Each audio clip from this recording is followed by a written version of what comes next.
So now we will not take too much of time.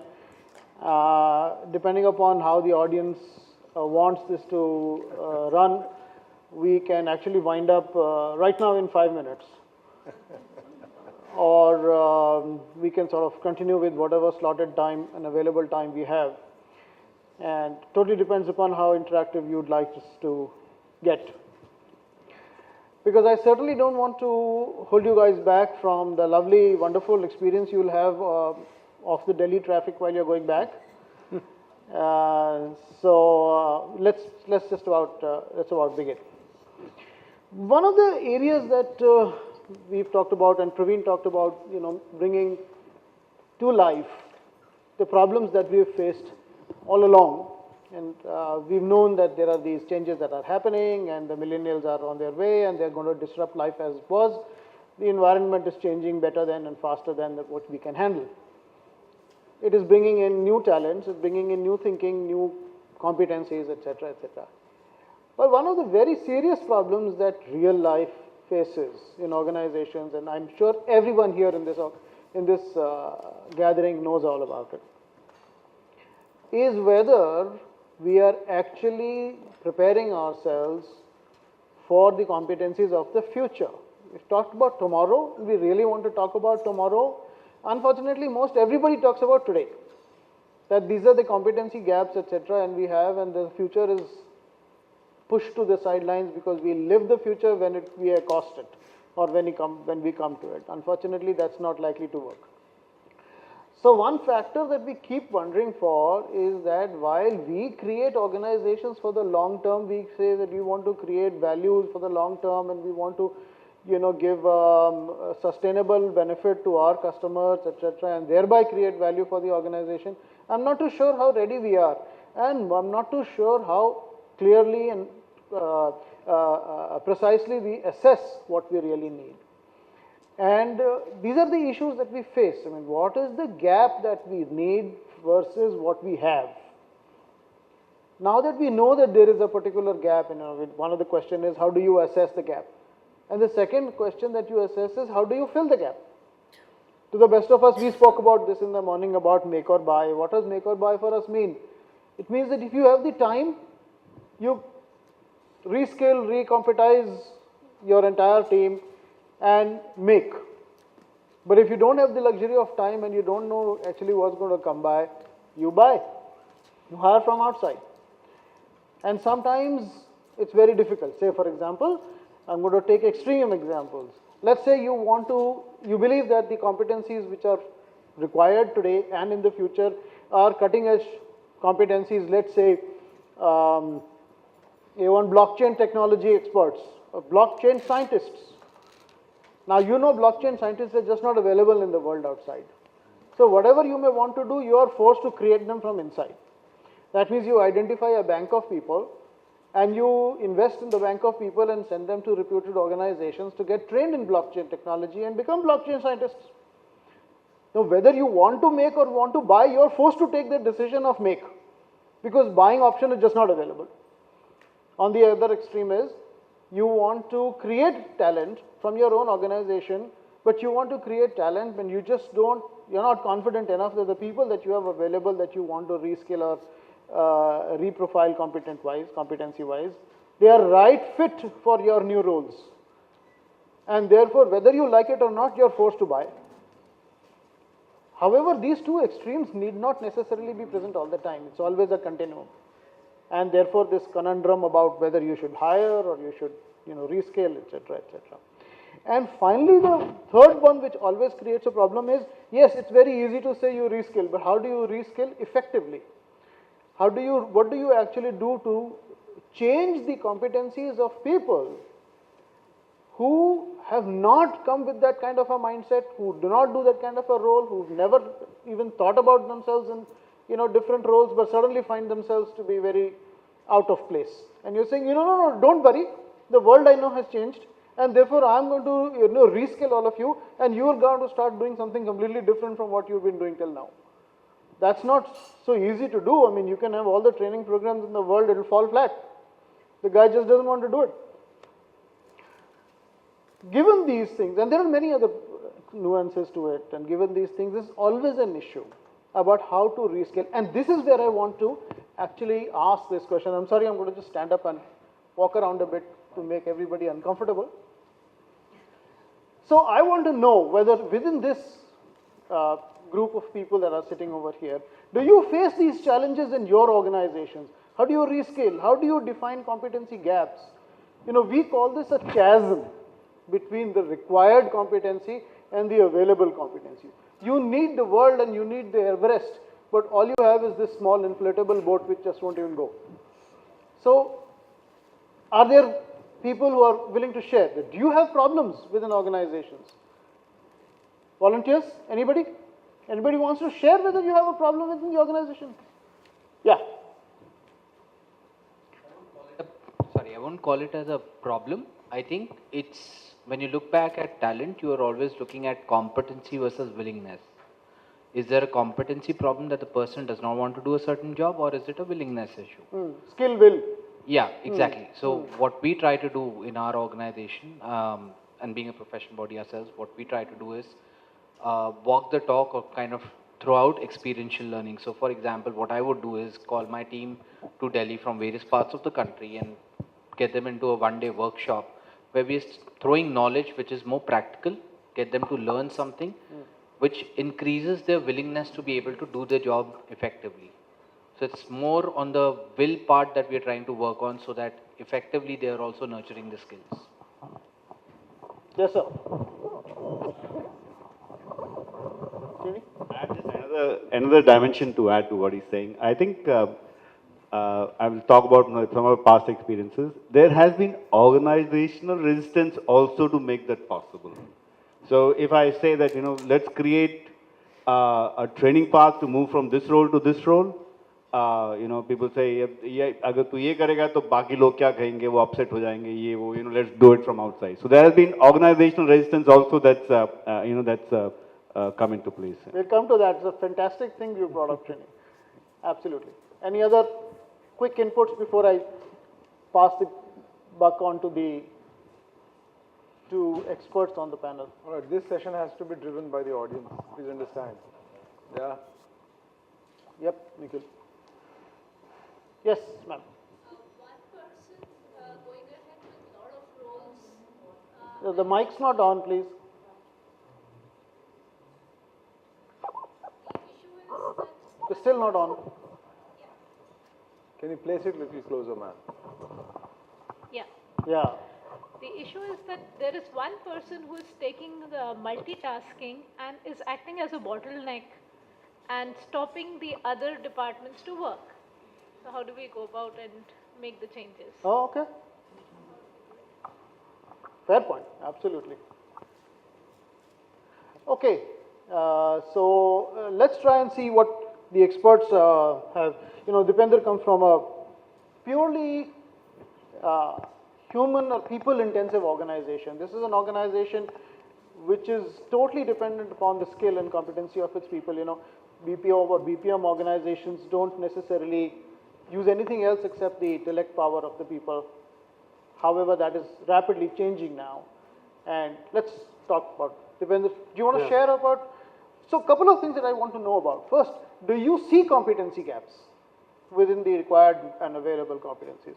And if you do, how do you manage those gaps? What do you and don't feel restrained about your current job? I mean, any previous experience helps. So this is a conundrum that we've been facing not for 1 year, 2 years, but almost for the last, this entire industry has been facing that for the last 20 years. There is always a gap between what we as an organization need to deliver to the customers, because the customers are already ahead of the curve. They know what they want.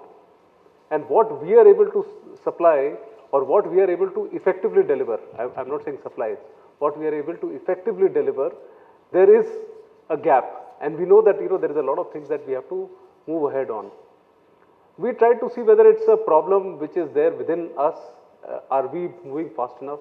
And we thought that let's look at whether our competitors in India are facing something similar. Yes, they were. Then somebody told us that, look, you know, you're doing a lot of stuff in India. it might be good for you to go closer to your customers in the United States or United Kingdom or Australia or any other part of the world and try to deliver things from there. Maybe you'll be faster or you'll be able to deliver more, better or effectively. And what do we see? There's a skill gap as a country in the United States. There's a skill gap in UK. There's a skill gap in Australia. There's a skill gap in Singapore. So these skill gaps are not just limited to an organization. It's into an industry, it's into an ecosystem, and into an entire country per se.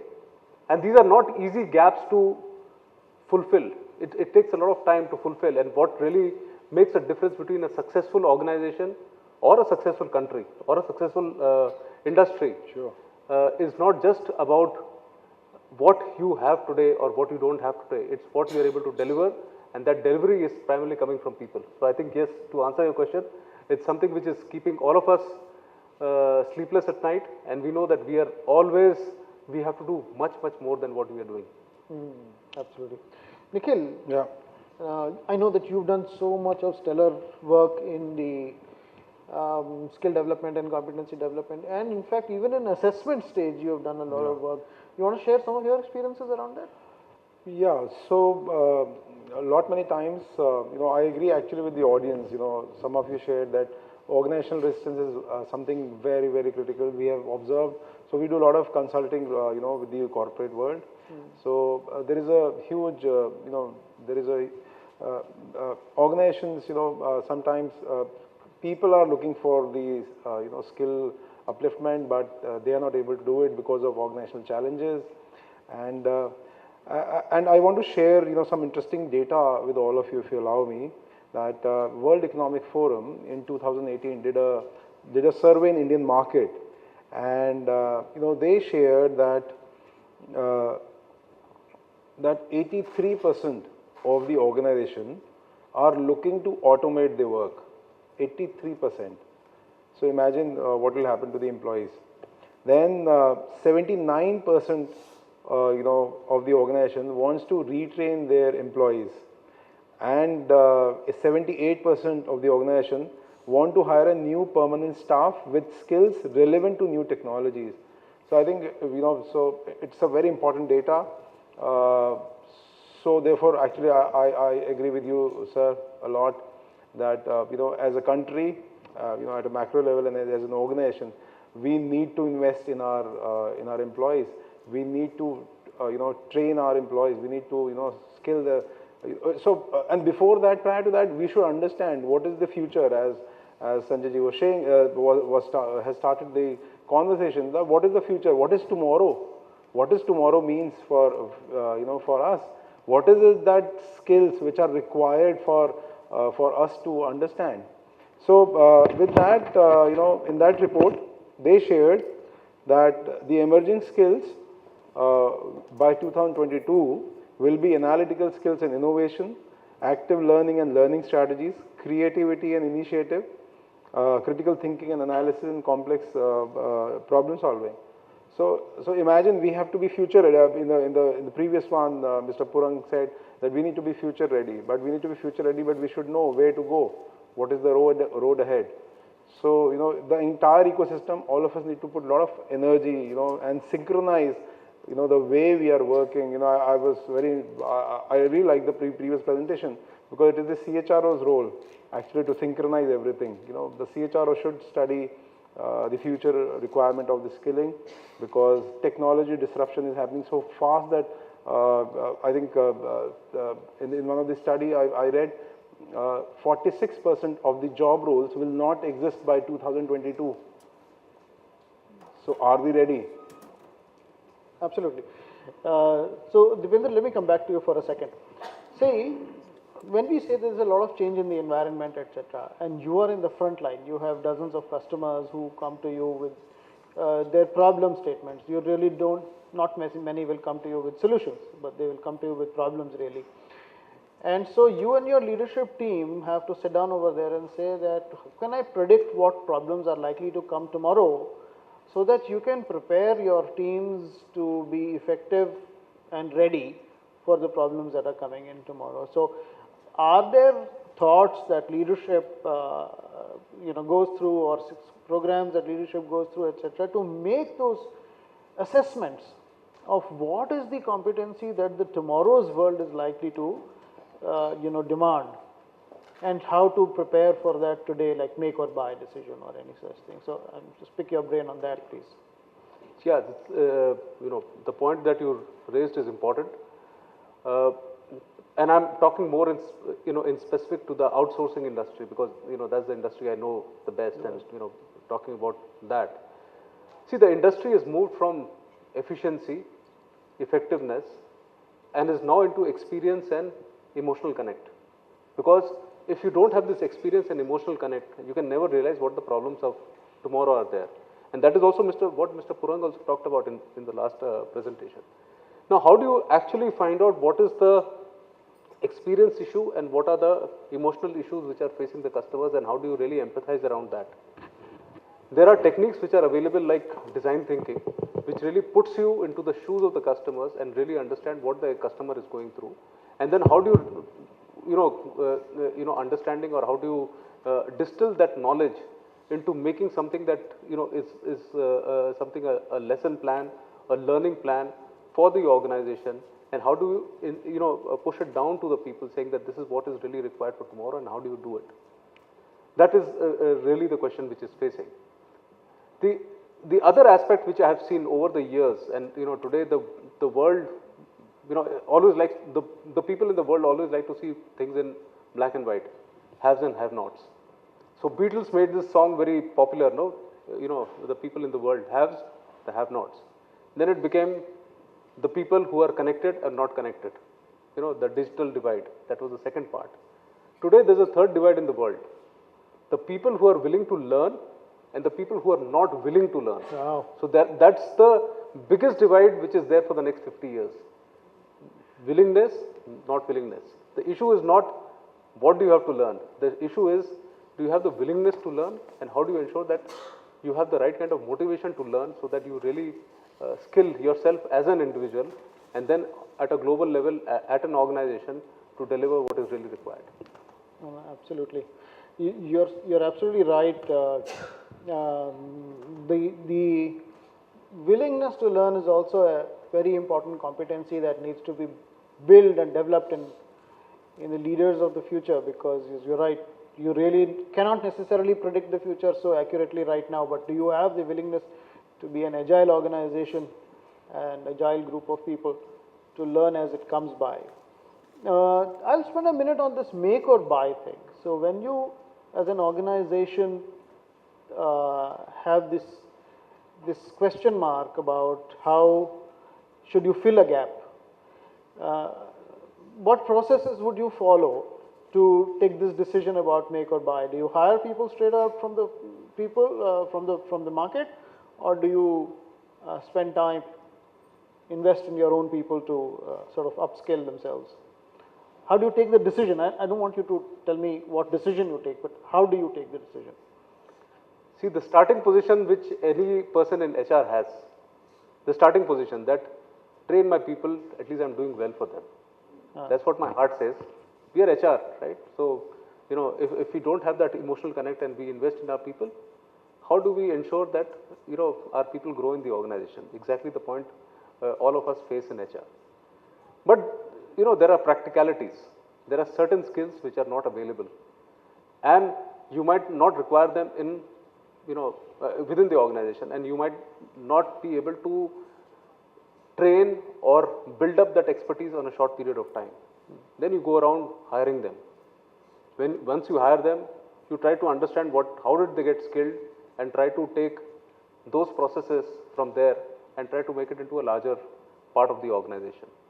How do you convert that into a larger scheme of training and development?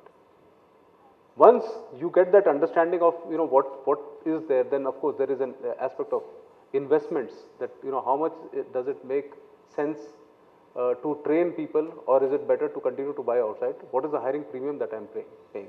That is the other question. And finally, do you require that skill for a larger period of time? and in sufficient volume, or do you require it for a shorter period of time? And then the life of that super temp is now actually coming into the picture. So there are certain skills which are available, and it might be available, in certain organizations such as, let's say, RvaluE, which are not available with Infosys, but we might require them for 2 months, 3 months, 6 months. And do we really need to break our heads in trying to get them on a continuous basis, or do we get it on a short-term basis? I think these are the considerations which come in when we do the make and buy decision. Yeah, absolutely. So why don't I just sort of for a minute ask people here, they're super experts sitting right here in the of what's left. Anybody wants to share how you take these decisions within your organization? Imagine you're sitting there and the business comes up and says, I think this is what we need to do, and between the business and you take a decision that, there are these 5 things that we need to do for the future. A couple of them is, I want to improve my bank of available competencies under this particular field. What would you as an HR head do, or a business head, what would you do? Anybody wants to share anything from within their experiences? Sorry, can I have a request for a mic over in the center, please? Yeah. So this relates to one of my past experiences. In a particular business line, the customers were looking at a particular skill set. Now that particular skill set is so niche that it is not easily available in the market. So we know that the talent pool is very, very limited. So we had to look at how do we engage these people even in a part-time basis. Because what the customer was bothered was not whether he is in your roles or what is he doing. He was not bothered about your attachment or your structure. He was bothered about the output. So in that particular stream, we looked at people who can also work for us part-time as a consultant, or like gig workers basically, right? Who are like, workforce of one, if you may want to call it, because they are consulting in the morning for some other organization, in the afternoon for a second company, in the evening they are doing business with you. And like he said, it can be for a very short period of time to a long period of time. So those are the ways in which, and again, this happened in a Fortune 250 company, which has got a 155-year legacy. Now that's a huge mindset shift, because from a policy perspective, to enable all of that is not easy to kind of make it happen. But then HR has to reflect it straight on the face of the leadership and say, this is the only way to do it, or there is no way to do it, because the talent pool is so small. Yeah. And you can't build this talent pool overnight. Yeah. Right? And you don't need it for a long period of time, correct. like you very rightly said. Correct. And in another instance, what we did is we found 2 business lines which are constantly shrinking in the last 2 years, okay, tapering off. And on the other side, we are looking as an organization to see how we can, move up the value chain. So what we did is we did a predictive modeling to see like how this will taper off in the next 2 years. Look at a kind of people with a relative background in terms of the new competencies that we want to look at, and then focus on the skill building process 2 years in advance, and then move them batch by batch. And we upsold these solutions to the customer, and the customer was willing to kind of like, buy that solution from us. So like this is one way of staying ahead of the competition, and also ensuring that you're not getting to kind of lose those people or think about like what you will do with them. Because on one side, their current skills are obsolete, and on the other side, you don't have people from the market to fill those positions for you. Well, very good. Any other person like to share something? Sorry, Srini. Yeah, I'm just using some of my past experience again. One of the things that I saw was when you talk about training and skill building for people, usually managers tend to look at training for some problem that they're facing right now, right? But if you say, there are some aspirational training programs, or there is some skills for the future, people are not, especially I'm talking about say BPOs or even in GICs, they say, yeah, it's not relevant for us. So why should I lose my productivity or my revenue by sending for training which I don't need right now? So to say that, we are organizationally looking at future roles, I think there is something lacking here within us. We still are not ready for it. Just to touch the thought You're right, process. absolutely. So one of the problems that we face in organizations is that if you're just going to send people out for training, there are a zillion different training kinds of training programs you can send them out to, of which 999 billion and 999 million out of that are never going to be used. So there is no use sending people out merely because you need to train them. And the whole idea is, if you can make some kind of an accurate prediction of what trainings will help you in the future, that's when you can concentrate. Otherwise, if you remain with that, the training will be exactly what Praveen mentioned. He said, when the chips are down, the training budget is the first to get cut, and you're going to remain that only. The point is that can you make that into a critical element in the entire strategy of the organization. Let me come to you, Nikhil. Can I add to the previous point? Yeah, sure. So very interestingly, because so we are an education institute, so we keep on meeting a lot of interesting consultants in the market, and with the new disruption in the market, we have I personally have met so many people who are multi-talented, and they work 3 jobs in a month. 3 jobs means 4 hours every day for one particular organization, because that's a niche market they are working in. So for them, they are getting 3 type of salaries. So if, because all of you are HR guys, if we can actually, identify the right talent for your organization, that person can actually work for you 4 hours every day, something like that. That's the new thing which I have observed in the market. So, Sanjay, you were talking about make or buy. I think this is a new dimension where you don't have to make, you can buy for a limited time, as this gentleman shared, that, they offered someone for that particular short duration. So there is if your talent, if your talent acquisition is very strong, please focus on this aspect also. Yeah. No, true. See, I think, again, I keep getting confused with this entire issue, because while we have a very clear understanding, if the skills are very niche, and it's very difficult to hire people, and you don't need the people for a long period of time, etc. But those examples are far and few. Most often what happens is that just because you need if there's a new client coming in, in BPO, for example, this happens a lot. There's a new client you've got. So what do? You say, you know what, I will post 30% of the strength from my existing teams to you so that they have some experience, etc. I'll buy 70% from new hires from outside. And this is the kind of a thing which happens all the time. But how did you come to that 30-70 in the first place? And with 70 that you're going to hire, they're going to be different skills, etc. Why not the entire 100 from inside? Why only, some from outside, some from inside, etc. That's where the problem actually comes. And say, we don't really know whether it's best to hire or best to retrain. So you try and do both, 70-30, 50-50, that kind of thing. Yes, sorry, sir. You have a view? Mic here, please.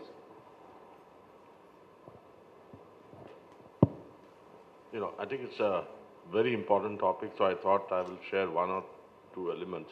One of the things which is happening globally today is what people call as talent exchange, where organizations send their people to another organization, make them spend 3 months, 6 months there. Like, give an example. I know of a clear case, Procter & Gamble sent their people, because they wanted people to understand the advanced technology. It was not available. Nobody was there to get hired. So what they said was, these people are very good. I will deploy them on a talent exchange, spend 3 to 6 months in Google, and they will come back and take on different roles. It happened in global, even in India. I've seen Hindustan, we were doing it. So today, one of the things in terms of make or buy, it is eventually make, but how do you make it? Fantastic. Are you going to make it example. just because from within? No, it's not possible. You have to have a collaborative view of a very different nature. So this is an example I wanted to kind of share. And, absolutely, Ravi. And the surprising part in this is that Google agreed to it. Yeah. And Google said, yes, we are willing to take in Procter & Gamble guys. Yes, absolutely. And put them in live business, not in training. And this was initiated by the global business services of Procter & Gamble. It was not done by the company. Because they were so much focused on the business that they said, if I have to look at contributing to the end goal of the organization, I need to skill ourselves up today for tomorrow. And from an exchange point of view, they probably may have gotten a few Google employees Yeah. to work on PNG systems so that they can also get experience on how businesses are working. You touched upon it. Actually, this is a past experience, but I would like to share that. You know, I'm just taking a manufacturing example, a little late, but I think even today we have seen this to the point you talked about. The manufacturing companies had the greatest understanding of Six Sigma. We haven't talked today morning about work study, right? Some of the best practices of trying to look at talent and training is all available in the manufacturing arena. If the service industry can shift and look at what manufacturing is doing, the whole world will happen. Like when we started American Express, there was no Six Sigma, Yeah. right? So at that time, having come from a TQM company, I knew that this is a way to do what we need to do in terms of quality and Six Sigma. So if we could bring in that, to the extent we talked about not just-in-time materials, but just-in-time accounting. Yeah. Okay. How can entries hit the account straight? That's what just-in-time is all about. But today, you are absolutely right that the same exchange happened because the exponential technologies usage, Google wanted to leverage Procter & Gamble. Yeah. Right? So it was an exchange which actually happened. Fantastic. Thanks for sharing that. Yeah, Deepak? Yeah, quick one. You talked about BPM example. So one example I can share with you that there was this order we took and we were supposed to hire and train and put people on production within 4 months, around 600 odd people. And within the organization, that skill set was not available. So, and hiring 600 was also difficult. So the combination of decision was taken that, and there was a pressure and there were competitors willing to grab that business if we can't deliver. Can't provide it. So there was pool of talent available within which could be trained, and 25-30% odd people were hired from, so bought over, and then with everybody we got 5 to 6 people aligned and then scaled up the business as compared to a competitor which was expert in that business. And finally, after 4 months when we launched it, we performed at par or better sometimes. So that combination of make and buy or and make within this decision was taken. Obviously there'll be combinations. It also reminds me of one more interesting example. I was in discussion with the Dean of National University of Singapore. So look at the disruption happening in the education side, and it is so relevant for all the HR heads here. Now, they are going for a case study. They are going for a case study where they will be shifting the entire batch of their postgraduate students to Alibaba. And from there, these guys will be graduating, will be doing their post-graduation. They will not be in NUS. They will be, getting all kind of training, whether it is technical or managerial training, all kind of training from National University, from Alibaba.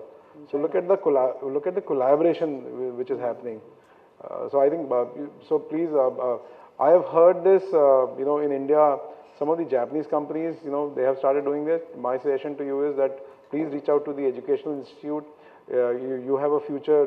You can actually, take the help of educational institute to, run an entire batch for your organization and take help from them. That brings me to a very interesting element, Nikhil, which I've been wanting to sort of bounce off you, is, academia has a responsibility towards ensuring that the future is well thought of and prepared for now. So, you representing a very prominent institute who's doing a lot of research and stellar work, especially in terms of skilling and building competency frameworks, etc.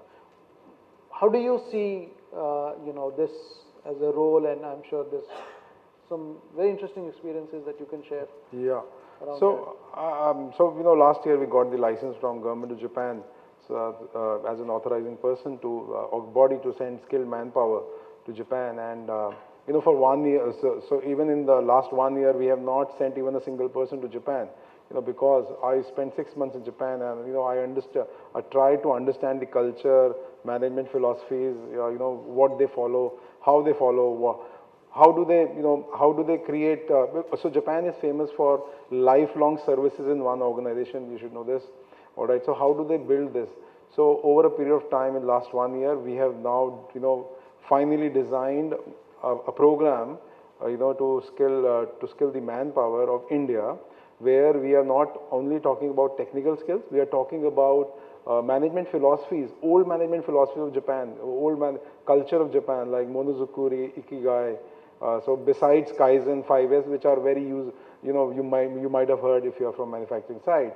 But all these philosophies are very, very important to understand if you want to stay in an organization. So the first requirement from Japanese side to Indian side is that I want your employee to retire from my company.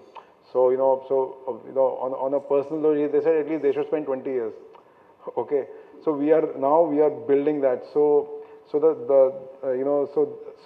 I think my suggestion to the audience and to everyone is that when you are hiring someone, look at your induction process.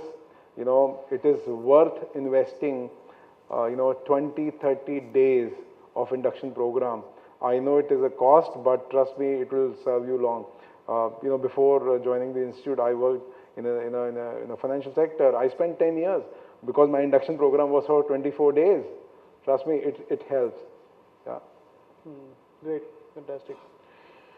There is one more aspect to this which I now again open up to the people in the floor here. This is about building competencies and not, now I'm making a distinction between competencies and skills. I'm saying building competencies is as important as building skills. While we talk about reskilling all the time, it's not the same thing as building competencies. Reskilling is a skill, and you can say, skill will, etc. And say if you have the will, you can rebuild the skill. But I think building competencies has got nothing to do with will. Building competencies is the ability of that individual to be able to do something from a skill. But if you don't have the competency, a very simple example is that if you ask me to get into nuclear science, I just don't have the ability. Or for that matter, let me give you a different example. You ask me to, do a wall painting. I'm a totally right-brained, left-brained person. I cannot do a wall painting. It's just not possible for me. So I lack the competency of that artistic need, etc. And you cannot necessarily, induce that or build that. I'll be using my left brain to do a right brain activity. So, and this is an extreme example, but not necessarily true in the industry. So I'd like to check whether any of you have experiences, and feel free to jump in at any time, both of you, on building competencies, which I think is a more important aspect of business than building skills. Because I think skills reskilling and solutions are possible, but building competencies, we were talking about Philippines and so many other kind of things. At the end of the day, we had to send people from here to head Philippine centers. What a waste! But they were unable to find people who had enough people.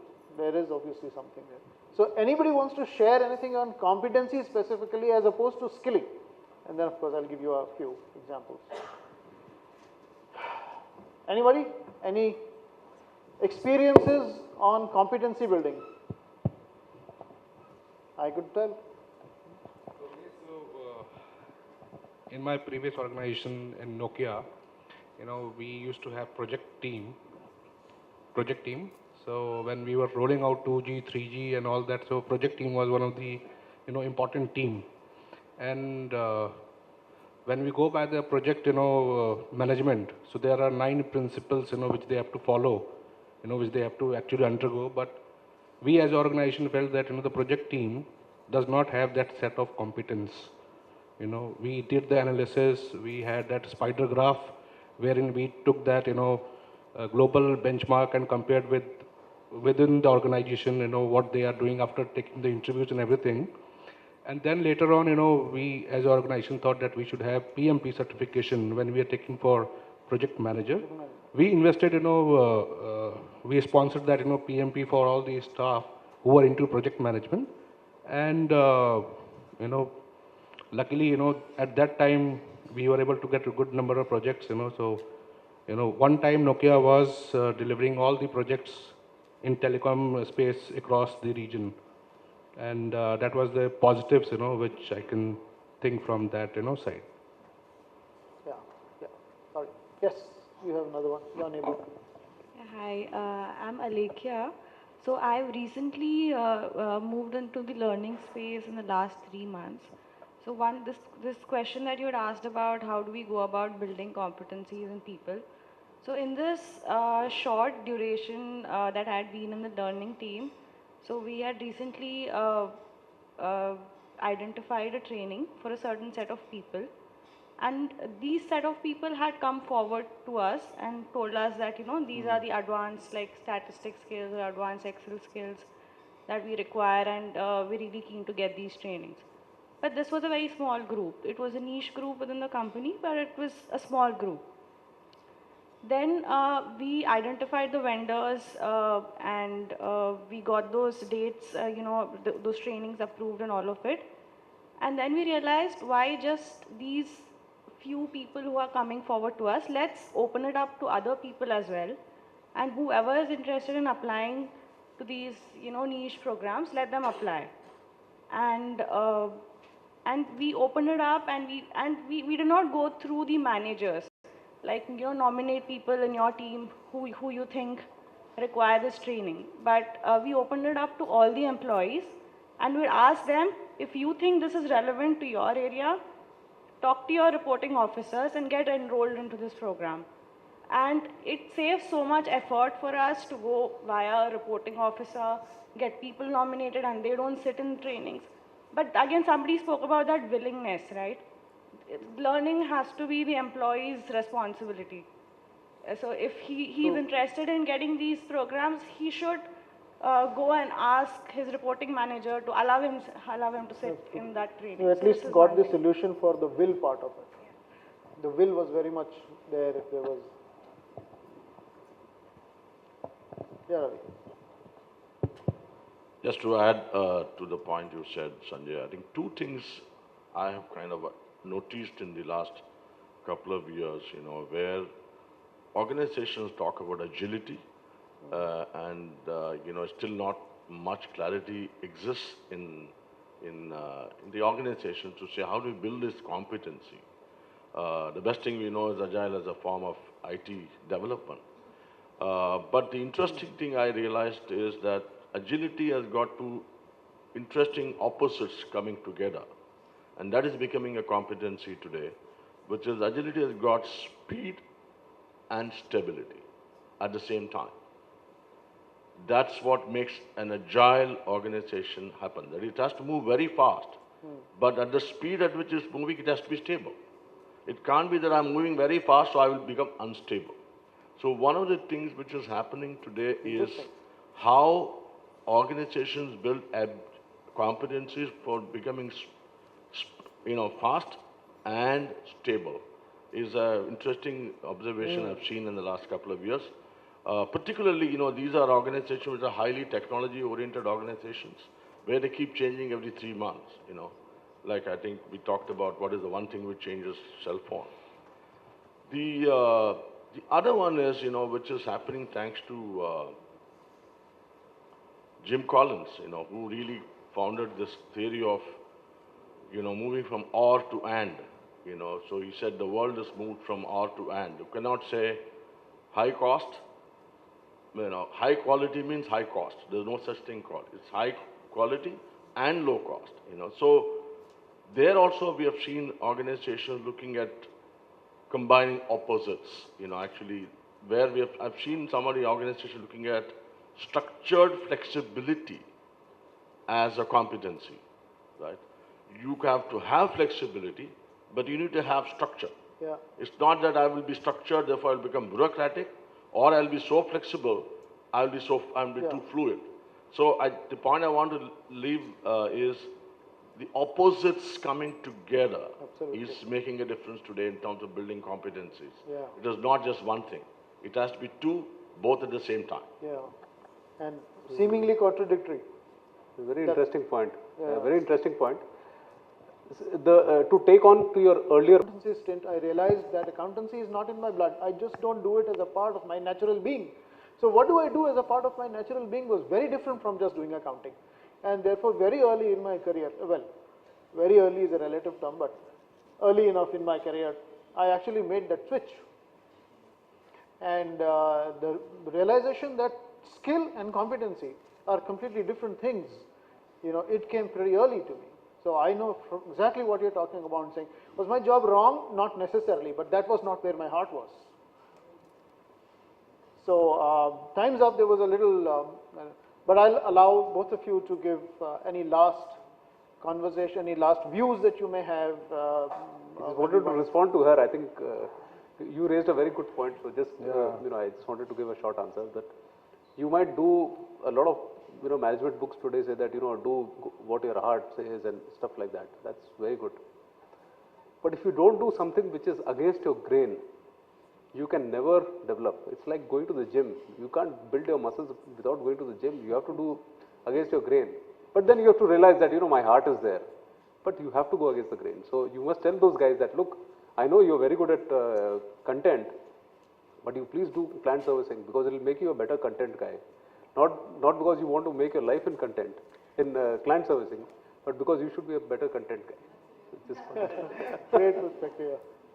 Yeah, and your question on competencies, I think we have worked with many organizations, and we have only found those organizations where the vision of senior management is good. There the competencies are being focused on.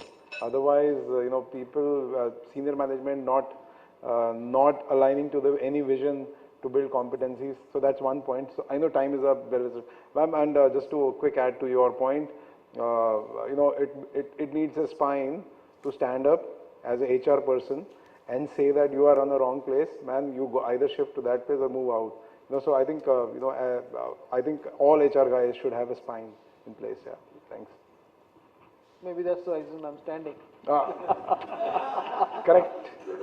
I prefer to stand. Thank you very much for joining me, both gentlemen. Thank you so much. Thank you for being a fantastic audience. Yeah, thank you. Thank you very much. That was very interesting and interactive. Just a moment, please. Please stay. May I request Mr. Prakash Sinha, Assistant Vice President and Head, HR Shared Services Center of JSPL, to come up to give a memento to Deependra Mathur.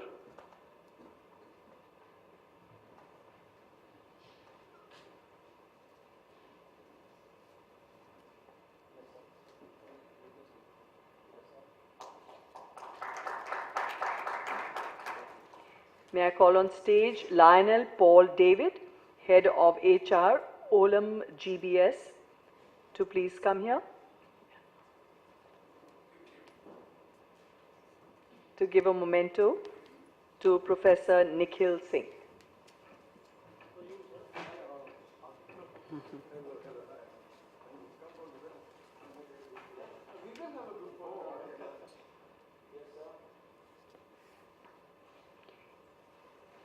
And Anshu Goswami, AGM HR Talent Management, VMart,